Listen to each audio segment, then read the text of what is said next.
Good morning everybody, welcome to my channel, The Reclusive Crafter.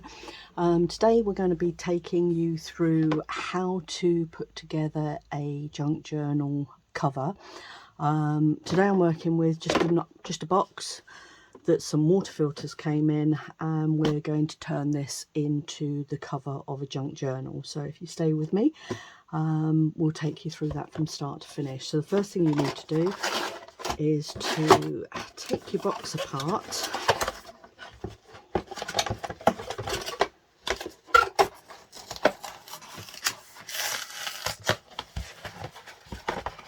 and that'll leave you with this. And what's going to happen is this section here is going to be used as the spine of the book, and then there'll be the front and the back section, and all the rest of it I will cut off and may use as tags and things at a later date, but we don't need those right now.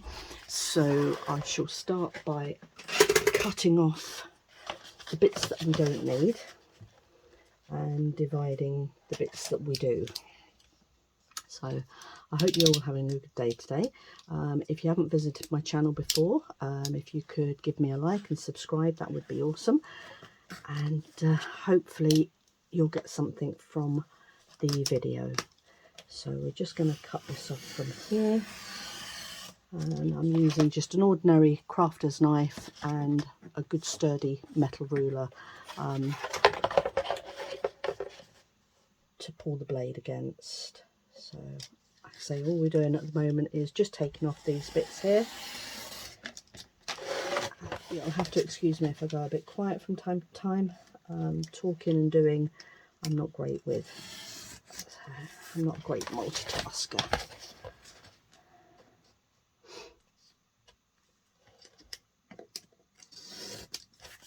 Okay. And this little bit here, you don't need to worry about that. I'll show you how to do something with that when we get round to sorting out the cover itself.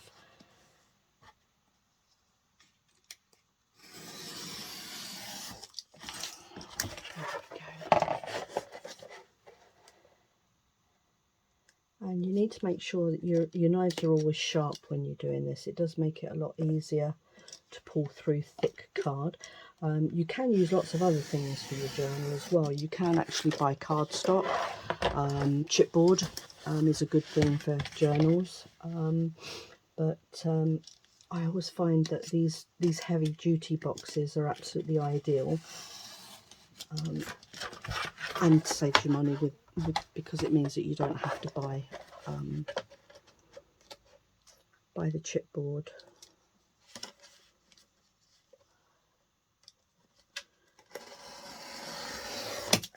Right then, that's all the little bits and pieces that we don't need. So I'm just going to pop those to one side. Okay, and now we're left with what is essentially a book cover, but it's not the size I want it at the moment, so we're going to turn it into something that will actually work with what I want it for.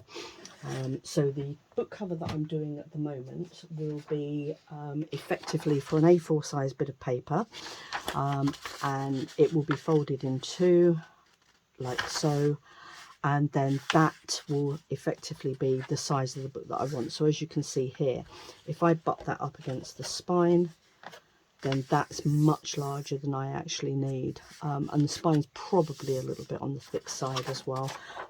Ideally I probably want maybe a 2.5, so it's, I suppose, yeah, that would actually probably do the job.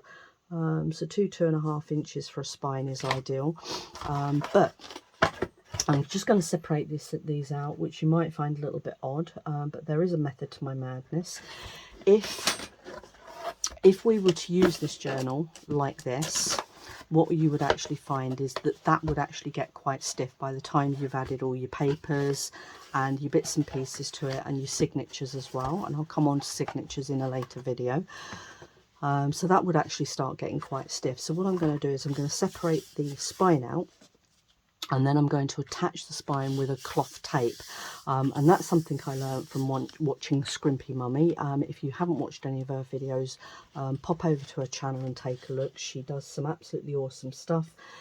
She has a member subscription as well, where you can have digitals and download your digital papers each month that you would like, and it's really good value for money, so do pop along to her if you haven't already. So I've just separated one piece to start with, so that'll be probably the back piece because it's got this little section here, but I'll show you how to sort that out.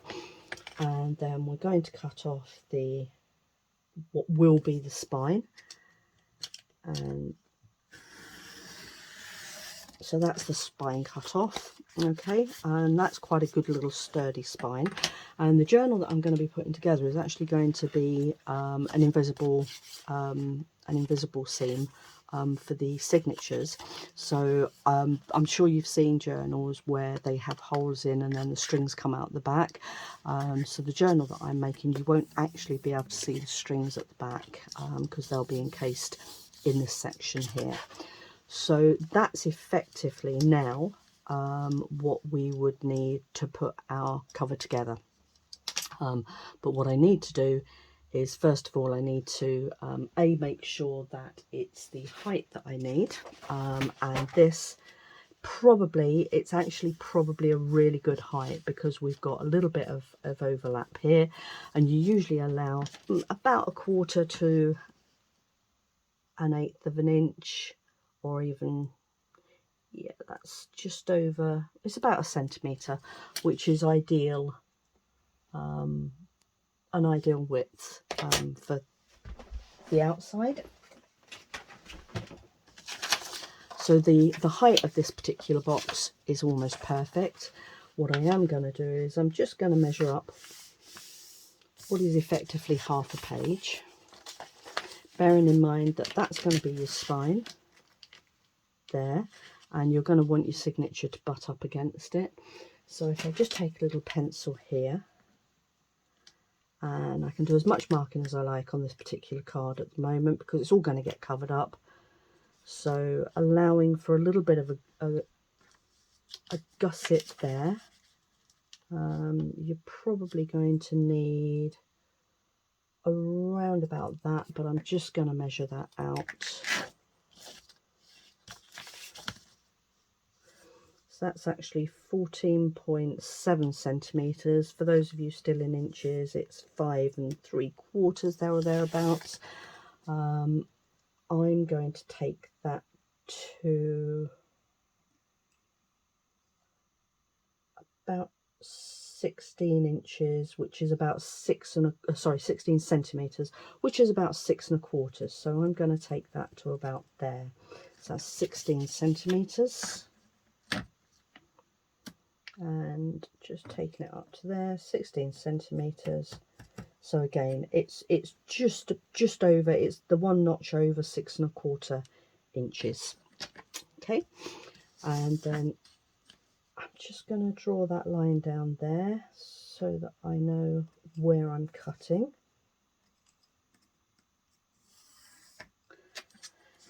And then this is the section that I'm going to be cutting off, and that's 16 centimetres. Just make sure that it's okay top and bottom. And again, you can just pop your page up there, and as you can see there, it just gives you about just about 1 centimetre, which is just under 1/4 of an inch, sorry, just under 1/2 an inch. It's 3/8 of an inch on the boundary, which will give you space for if you want to put things like lace and things down the side of your page. So I'm going to go ahead and cut that off. So let's just get my things out of the way. I'm probably one of the messiest crafters you'll ever see on video, so it's always a bit chaotic. And there we go. So let's just cut that off.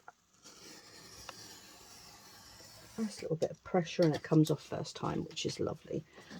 Okay, so that is now 16 centimetres top and bottom, which is perfect. And now, to make my life a little bit easier, what I'm going to do is I'm going to marry that up with this board, and I'm going to use that board as a template. So we're just going to run this down there, and just to make sure that I have measured that up properly, we have got 16 centimeters, which is lovely. And again, if we just measure top and bottom, yeah, you see that's slightly out there. So I'm just going to take that over to there, and then this one, and that's okay. So it's just going to drift a little bit there. So we're just going to straighten that line up to make sure that the cover is as you want it to be. There's nothing worse than having a dodgy cover. There we go. And then I'm just going to take my craft knife and just go along that line there. Excuse me if you can see my head in the video. I'm just getting that lined up, and we're going to take that off there. And I don't think I went all the way through, so I'm just going to double cut that just to be on the safe side. And there we are. Okay, and then 16, 16 and 16, so that's perfect. So we've got our front, we've got our back, and we've got our spine. So the next section of the video, I'll show you how to put those together. Before we do that, I'm just going to put a little bit of tape on here. Now you can put any type of tape on there. I'm just going to get some washi tape, and this will just add a little bit of strength to that little section there. And some scissors. There we go. So that's just added that little bit of something there just to hold that little flap down, and I'm just going to repeat that on the reverse side. And again, as I've said, you won't actually see this because it'll all be covered up with whatever papers and things you use. Okay, so that's that. And what I'm going to do now is I'm going to cut some tapes to actually start putting this all together rather nicely. Okay, so I'll be back with you very shortly.